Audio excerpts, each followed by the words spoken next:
With the presidential election just over 6 months away, recent polls suggest President Trump is losing the American people's confidence over his administration's response to the coronavirus pandemic.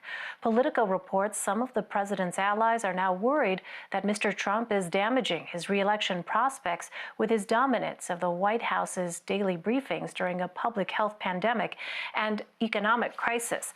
Top aides are intensely debating whether there is such a thing as too much Trump. Gabby Orr, the co-author of that piece, joins me now from Washington. She is a White House reporter for Politico. Gabby, thanks very much for being with us. In an interview on Fox News, White House Press Secretary Yes, thanks for being with us. White House Press Secretary Kayleigh McEnany said in an interview on Fox News that, quote, "The president's briefings are excellent." What do we know about the White House's view of the president continuing with these briefings? Is the White House just not concerned about the impact of these briefings on the president's reelection prospects in November?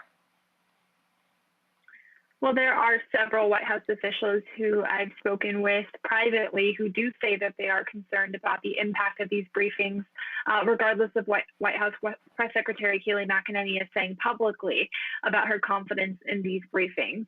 Privately, aides acknowledge that there is such a thing as overexposing voters to a president, particularly one like President Trump, who in previous coronavirus briefings has peddled conspiracy theories about potential treatments for coronavirus, has made false claims or dubious claims about ways to cure the virus, including just last week suggesting that injecting household disinfectants could somehow be a way to protect humans who have the virus from undergoing severe complications related to it. And so this is something that the president has, repeatedly done in his briefings. He's made errors. He's contradicted health officials who are standing beside him, and millions of Americans are watching these briefings. And so that is something that aides are acknowledging privately and discussing ways to get around in order to protect the president from sort of making a negative impression on voters who will be casting their ballots this fall. I'm wondering, Gabby, a lot of folks might say, well, opinions of the president or views of the president are sort of baked in at this point. So what specifically are some of the concerns that these advisors have when they, talk about maybe scaling back the president's appearances in places like the briefing room? Well, there are definitely voters in the president's base and certainly those outside of it who have their views of President Trump baked in already. But let's keep in mind the fact that some of these briefings are being watched by upwards of 12 million to 18 million Americans per day. And that would surely include voters who are in these swing states, key demographics that the Trump campaign is trying to target, who maybe haven't made up their minds yet 6 months out from the presidential election. And so this can have an impact on the way that those voters perceive the president, the way that they perceive his leadership in terms of the way that his administration is responding to coronavirus, and also the interactions that he has with other White House officials. One thing that's been brought up again and again in my conversations with White House officials, Trump campaign advisors, outside allies who are normally very supportive of the president, is that the clear difference between the president and the way that Vice President Pence conduct themselves in these briefings could potentially have a negative effect on the way that voters look at President Trump. We look at Mike Pence and the way that he behaves during these briefings, and he tries to stick to the facts. He delivers very straightforward views on what's happening.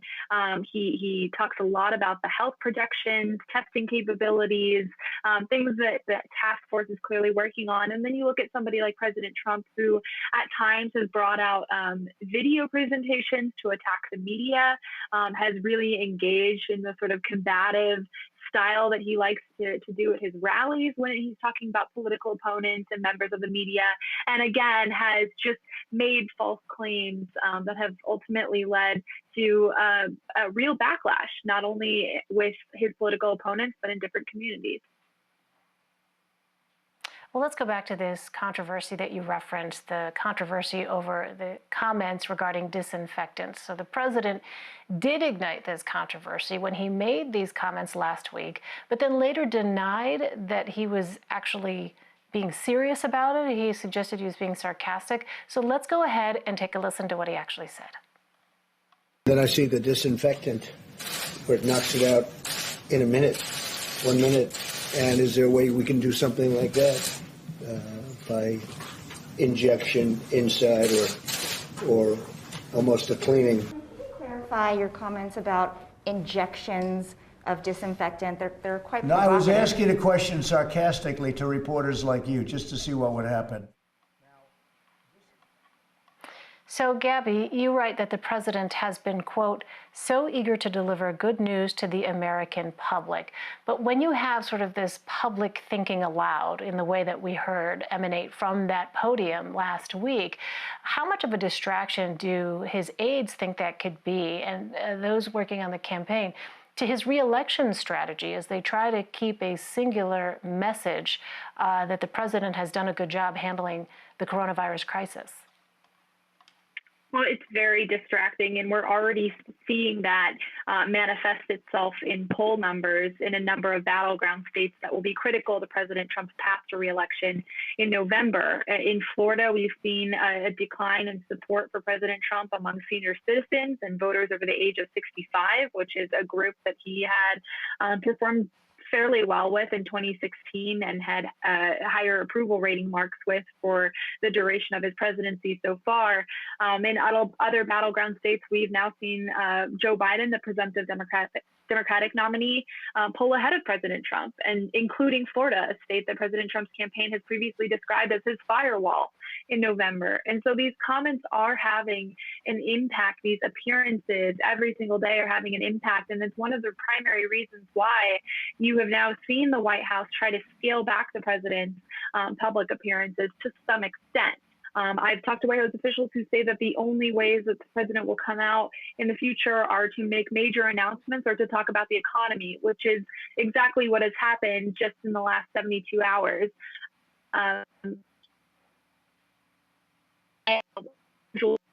He didn't take questions from the press.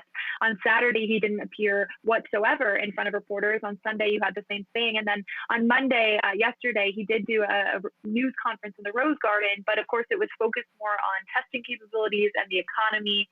He was surrounded on stage by industry CEOs to talk about the ways that they've been involved in the coronavirus response. And so there are some adjustments being made behind the scenes to mitigate the damage that the president has already done with these public briefings, but also to prevent further damage from happening to his campaign.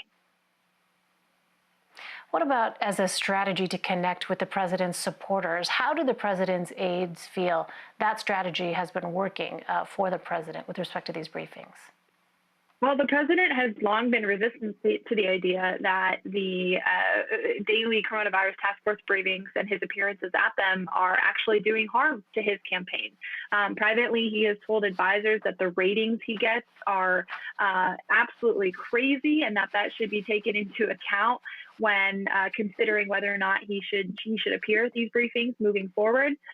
Vice President Mike Pence has also made the same argument behind the scenes. He's encouraged President Trump to continue appearing at these briefings, according to what I've been told from aides to the vice president. And so there are quite a few people who say that these are opportunities for him to not only connect with members of his base, with Republican voters, but also, again, going back to just the millions of viewers who are watching these briefings. There are aides and in the White House and President Trump himself who believes that this is a ripe opportunity for him to connect with those voters.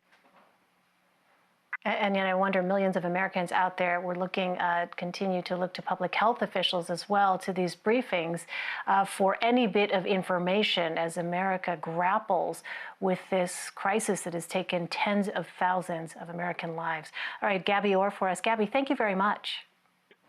Thanks for having me.